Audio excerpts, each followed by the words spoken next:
Hello, welcome to a new video which I'm calling English Bible Versions, a different way to evaluate them.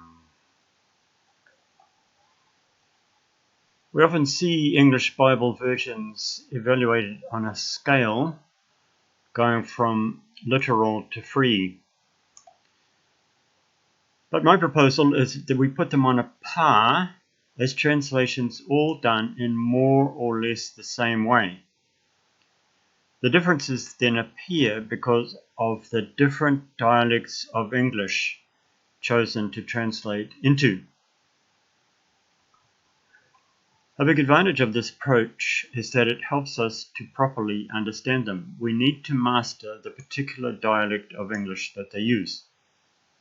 For example, when the King James Version says, "Suffer the little children," we must recognize that the King James Version is a translation into 17th century English, and suffer meant let or allow.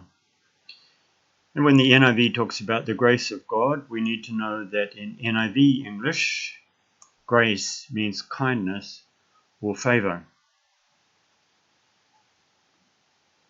Now to compare the NIV 1984 and the NIV 2011, the 2011 has a lot of improvements and so is well worth a look.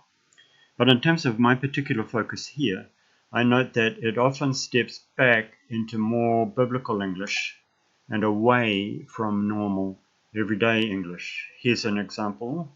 In 1 John 2:16, the 1984 version spoke of the cravings of sinful man, where the 2011 reverts to the lust of the flesh. It's true, as they claim, that this is very accurate, but you need to understand Bible English properly to benefit from the accuracy. And I would say what it means in ordinary English is this, as was expressed in the 1984 version.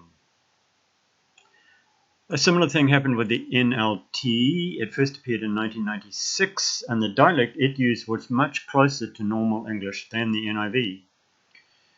But then it was revised in 2004 and 2007, again generally stepping back into more traditional wordings of Bible English. Here's an example from Ephesians 2:8. The 96 said, "God saved you by his special favor when you believed."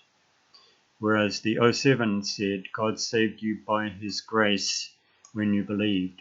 So here's the Bible word, and here's the, well, what I would say is the plain English word, which is much easier for ordinary people to understand. And I ask, why should people have to learn a new dialect to properly understand the Bible?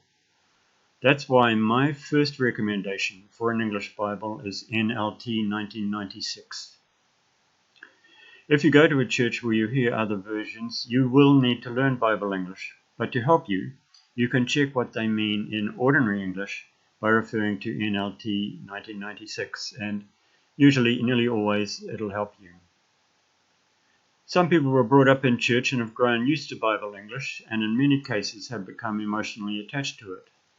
But even so, I question how well such people really understand it. Of course, there are complexities and other considerations which go beyond what I've presented in this brief video, but I have given the key issue as I see it. I explain more and give more examples, including from other English versions, in my video called "Which English Bible Translation to Choose." That's a longer video, and yes, there are more examples and more English versions considered, and I'll put a little link to it up on the it should appear on the top right of the screen of this video. Okay, that's it. Thank you.